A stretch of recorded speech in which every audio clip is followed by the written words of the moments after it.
Sziasztok! Nézzétek! Nem bazd meg, elbasztam. Szóval, azért értünk futásból, srácok. Kurva sokat futottunk. Ez túlzás, hogy kurva sokat amúgy, de futottunk rendesen. Minden esetre én kurvára elfáradtam. Voltunk már a Mostárral meccsen. Szar meccs volt, a Mostár majdnem megölte magát.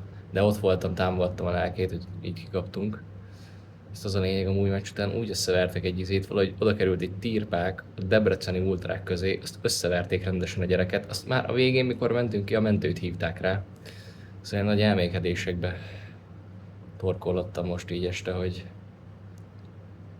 az ultrák tényleg ilyen geci hülyék amúgy. Kibaszott futballcsapat miatt megöleted magad, te jó ember. De mindegy amúgy. Jó volt ez a nap. Jól elfáradtam. I guess holnap folyt köv. Innen is üdvözlöm a Mostárt, Spanomat. Elfáradtam. Sziasztok!